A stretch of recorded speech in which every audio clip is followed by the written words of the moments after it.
So what is Trump doing? Well, he scores this victory. He shows, yes, I can be president. I can move, this forward. It's a long shot that this healthcare thing will actually get passed, but at least it's still in there. Look, 2 days ago, everybody was saying it's dead, it's gone, it's finished. Trump pushed it through, and I think you have to the credit lies very largely with him. Obviously, all the Mitch McConnell and all that, they had a lot to do with it, but it was Trump pushing them through. That's how you be president. And what is he doing? He is doing this thing with Jeff Sessions that is just embarrassing. I mean, he's obviously has lost his temper over the fact that his family, Jared Kushner, has been pulled into this nonsense Russian probe. And again, I don't blame him. But we all lose our temper. You have to be a big boy. He's president of the United States. It's not the same as when he was a candidate. These people. If he fires Jeff Sessions, or forces Jeff Sessions to resign, and everybody's saying he's going to resign. I'm not sure I believe that. But if that happens, what do you think is going to happen? What do you think is going to happen if he fires Jeff Sessions? Nobody worth his salt is going to want to be in that position. Rudy Giuliani, maybe. Giuliani's 70 years old. He's making a lot of money. He's done the stuff that's going to make him a great man. He doesn't really want to be involved in this anymore. Maybe he'd do it, maybe. But is he going to get confirmed? I don't know. Rex Tillerson has been kind of making noises. There have been rumors that he was going to quit. He says no, he's just taking a break. But obviously, working for Trump is not a picnic. It's not a picnic. He's got a great staff, a great cabinet that he appointed. If they start to abandon ship, this presidency will go down, and they will. These are big guys. These are not guys who are going to be pushed around by Donald Trump or anybody else. Rex Tillerson doesn't give a rat's what Donald Trump does. If he's having a bad time, if he feels he can't get work done, he's going to leave. So here is Trump attacking. He's been attacking Sessions on the fact that he recused himself from the Russian investigation. And Sessions did that because he forgot that he had, in fact, had a meeting with the Russian ambassador. Obviously had nothing to do with any of this, but he forgot it. And then he has said, okay, well, now that I've made a mistake under oath, I'm going to have to recuse myself. So here is Trump attacking him for that in a press conference. But I am disappointed in the Attorney General.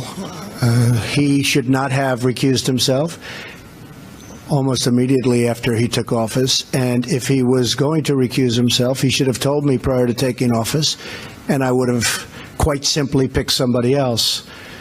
So I think that's a bad thing, not for the president, but for the presidency. I think it's unfair to and that's the way I feel. He said this thing in an interview with the Wall Street Journal. I mean, everybody points out that Jeff Sessions was an early Trump.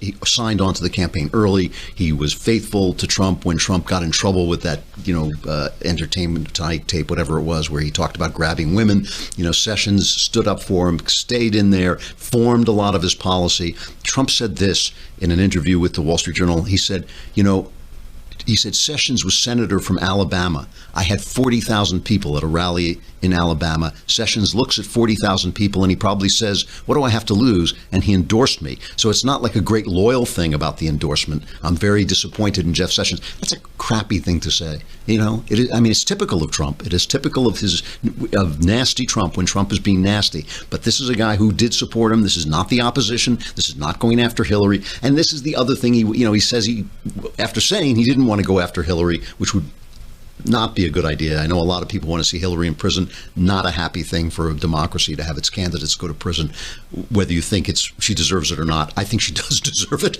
I think she does deserve it. I don't want to see her go to prison.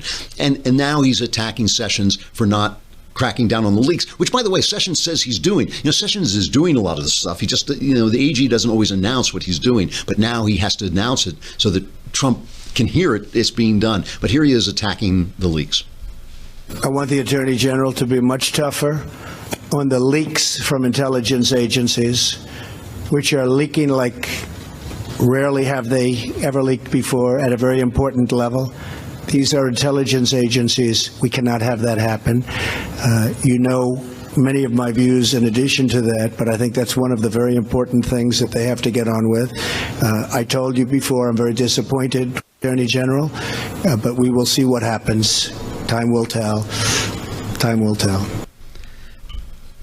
So I just find this heartbreaking, that as he is getting better at his job, he is also, like a Shakespeare character, he is also, there's things that he can't change about himself, and that he doesn't really realize that this is not the way the president should treat the attorney general. And again, forget about whether you think he's right or not. Forget about whether you think Sessions is doing a good job or not. This is not what he should be focusing. He shouldn't be distracting the Senate. He shouldn't be giving the Senate an excuse not to vote on the health care bill. The Senate says, oh, there's so much drama in the White House, we can't focus. These guys, it's natural for them not to want to take political chances.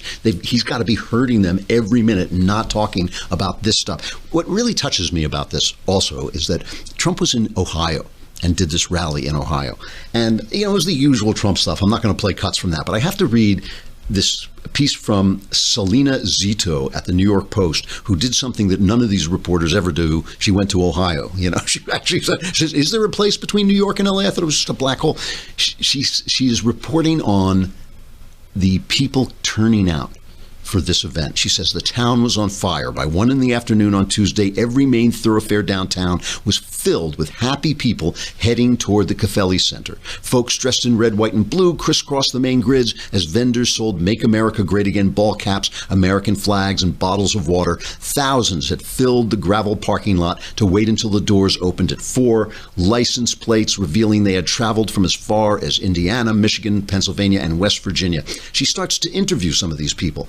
I am very happy. She talks to Donald Scourin, a retired Youngstown police officer who drove his green pickup truck up and down Champion Street with a wooden Trump Pence sign straddling the bed of the truck. He says, I am very happy with the president's performance so far. He has set the exact tone I was looking for, although I'll be honest, I wish he didn't tweet all of the time, but that is hardly anything to complain about. Scourin said he is encouraged by reading about Trump's constant meetings with industry leaders as well as union and trade members. We have a president, this is Scourin talking again, we have a president invested in trying to navigate between the people who create jobs and the men and women doing the jobs, and how repealing regulations help both. 6 months after Donald Trump was inaugurated as 45th president, he received a hero's welcome in this town. The advance ticket requests of over 20,000 had exceeded the 6,000 seat capacity. This is amazing. Okay, this is after 8 years of listening to, I'm going to tell you which mentally ill child should use which bathroom in your little neighborhood. Okay, so here is Dave Torrance, another interview. He's black. He says he gets his fair share of criticism from folks when they find out whom he supports. He got more when he told them he was driving to see Trump in person at a rally.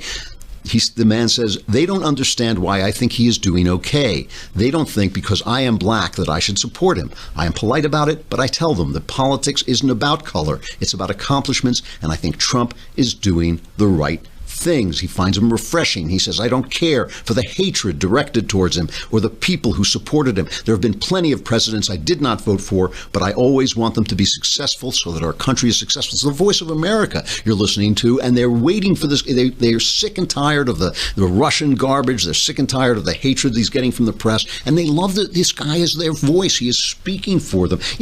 He went to this Boy Scout jamboree thing and gave this speech, and it was...